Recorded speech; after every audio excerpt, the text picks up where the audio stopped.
Welcome friends to another r/malicious compliance video. Today we've got a story of coercing an inspector. But first a story from One Regret 04. Your way or the highway? Okay. A long time ago I worked in an office where I, female, managed several things, including vendor relations for our repairs. I was about 21 at the time. About a year in, the company transfers this middle manager, we'll call him Chad, roughly 55, from a completely different department to now lead mine. He has no idea how or why we do what we do, but according to him it was his way or the highway. Needless to say, no one liked him, and he led to 80% of the department leaving within 6 months. At some point, he decides our vendor scorecard should change to a new format and use a new scoring system he came up with. I push back, but he insists that I copy a spreadsheet scorecard exactly and use it as a template to create new files for each vendor.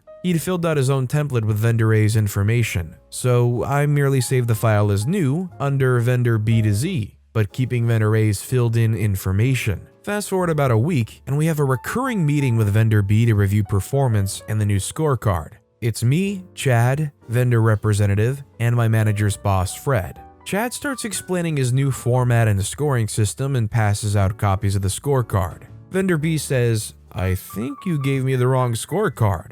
This isn't our company." Chad says, "Yes, it's correct. I selected your file." Fred, looking at the clearly incorrect information, says, "I apologize, vendor, for wasting your time today. We'll be investigating and we'll follow up."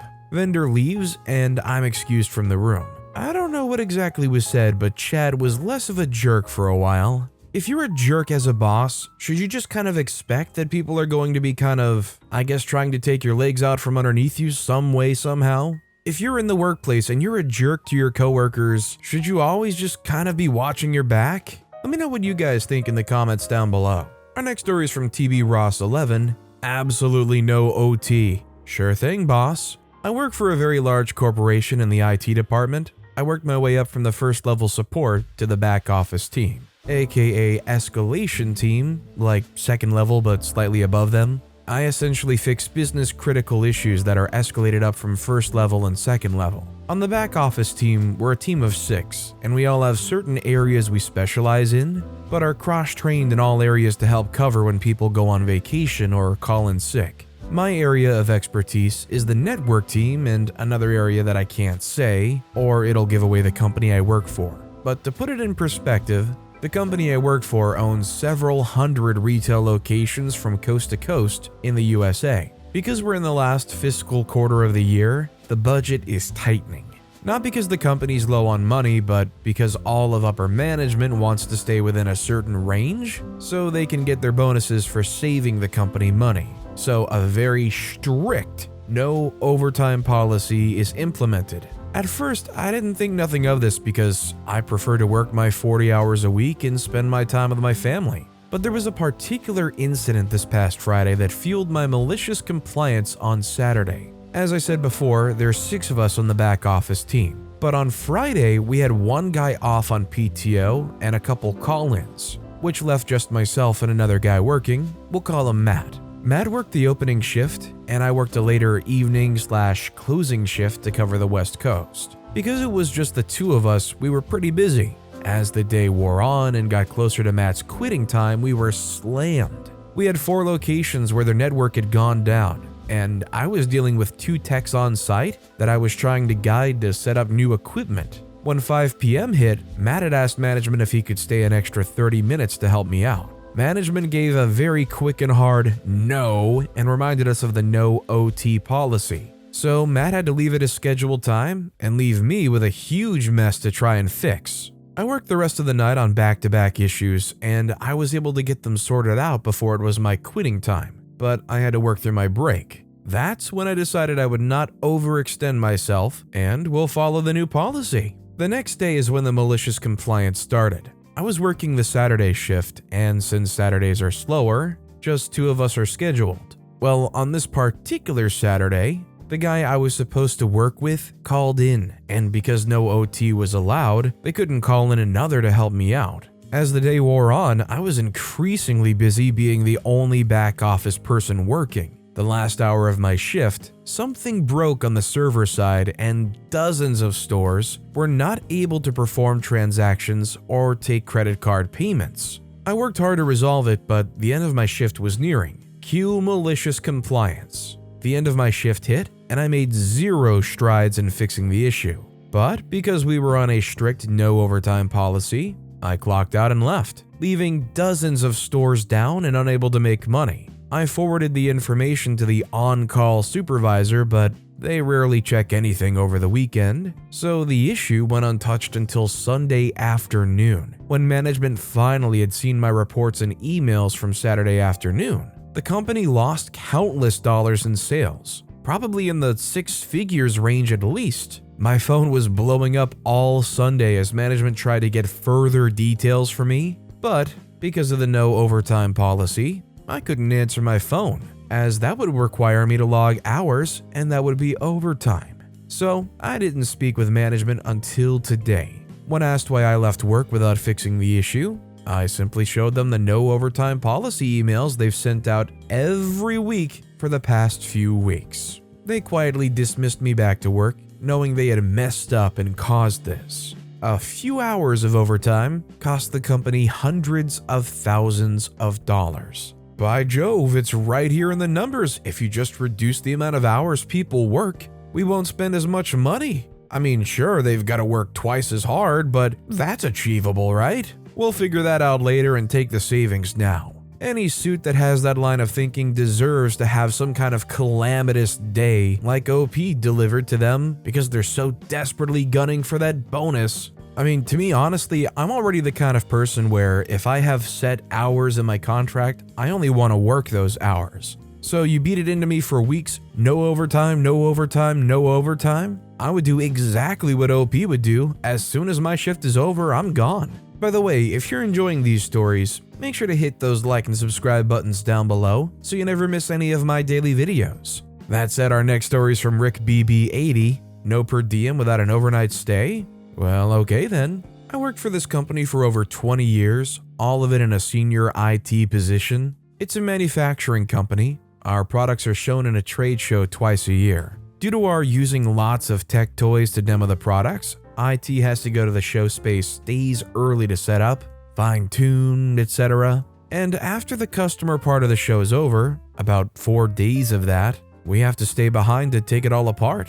A senior member of IT, me, has to go early each day to open up the space, turn on all the techie stuff, make coffee, and in general get everything ready for the sales teams to come in for their 7 a.m. meetings. This also means staying in the space until everyone is left and shutting it all down and locking up. The trade show is within driving distance of my house, important for later. But due to having to be there at the butt crack of dawn to open up for sales to have meetings at 7 a.m., I have to get up hours earlier than I normally would. Again, important. Company policy, almost verbatim here. If you travel outside of your normal territory and leave your house more than 1 hour before your normal time and arrive back home more than an hour after your normal time, then you're allowed a meal per diem. So for 20 years, twice a year, I've been turning in my mileage and daily per diem for meals for 7 or 8 days and getting reimbursed without a word being said.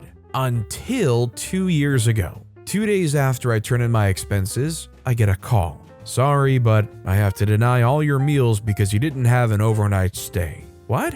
I've been doing this for 20 years and never had a problem. When did this change and why wasn't I told in advance? Sorry, just doing what the VP of HR told me.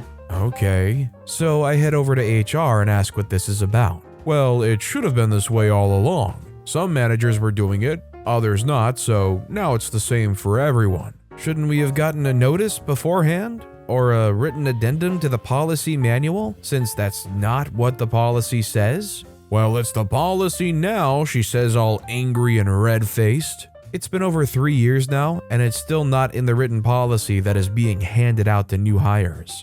Well, alrighty then. Cue the malicious compliance music. Our travel coordinator is not an employee but a contractor that gets paid on commission.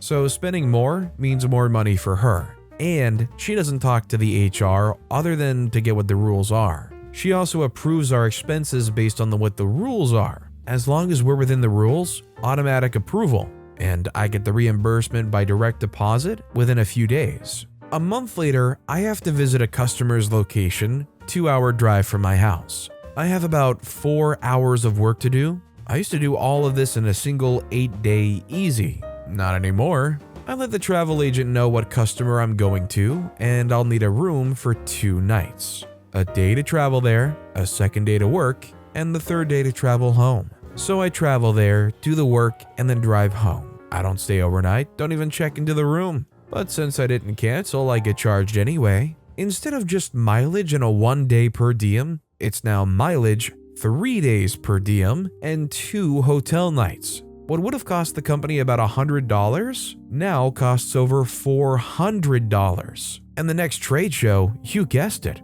hotel room for 7 nights, of which I actually stayed in 2 nights, and only then because I went out with a customer for dinner and a few beers. The rest of the time I went home. I do this for all my travel now, especially if it's within driving distance of home. My travel expenses have gone up by 3 or 4 times what they used to be. Did anyone even notice? Nope. No one has said a single word. Not one. Hello, anyone home? Apparently not.